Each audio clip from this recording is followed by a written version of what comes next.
Hi folks, this is Eddie Munoz with Cool Trim Landscaping, the gentleman that takes care of your landscaping at Sol Del Pueblo. We're doing this recording just to touch on a few notes when I walk around the property.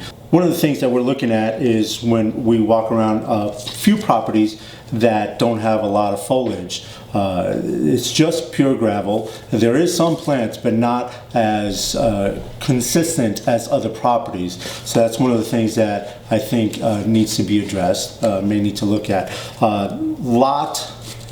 Between lot 3 and 4 and between lot 32 and 33 in the courtyard, there are trees that are being affected by bark beetles. A very, very common thing for older trees, especially these ash trees.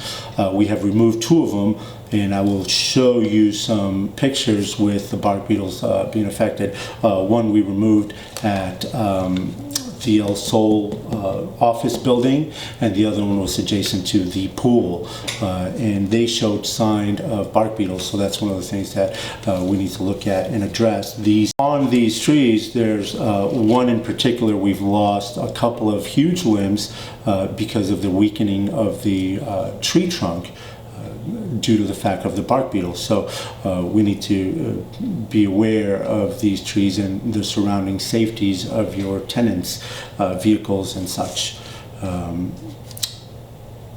Moving on to lot 3, there was a conversion done several years ago, but not enough foliage again on the ground to sustain healthy tree life.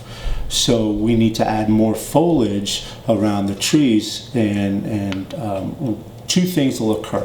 One, the healthiness of the tree because it's getting more water, and 2, it brings in color to the actual building, so it'll be good. There is a good example of good landscaping. I mean, that is a lush desert landscape where if we go back to lot 3, it's bare bones. I mean, there's a plant or 2, but not nearly enough to look as good as such.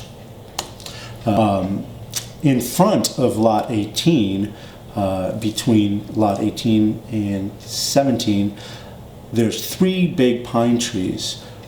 2 of which are leaning towards the street. Those aren't my concern. I think those are still strong, and if they fall towards the street, they're not going to hurt a building or people sleeping in it. But there's this one that's to the right of those 3 that's really leaning towards the building, and I think that's a very curious lean to that tree, that if we had a heavy enough wind, it may knock it towards the building.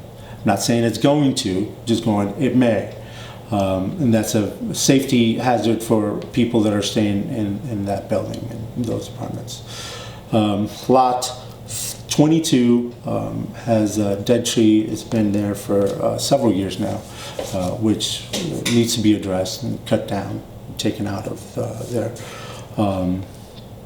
Lot 25, this last building that we have grass in, and that's one of the buildings that needs to be addressed as far as conversion goes.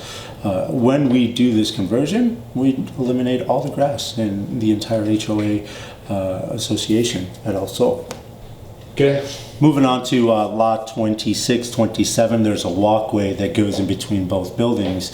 There is a big pine tree on lot 26 that has gotten pretty big, and it's a healthy tree, but it has affected the sidewalk, and it's no longer been able to repair it. We can't grind it down anymore. So the next step is to reroute the walkway. I think it's a span of about 20 feet.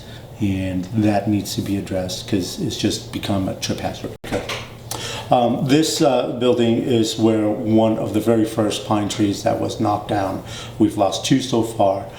This one in lot 18, and they did a beautiful job at adding a tree and more colorful plant. This is ideal because there is plenty of plants around the tree where the tree is going to have success with the irrigation that's around it.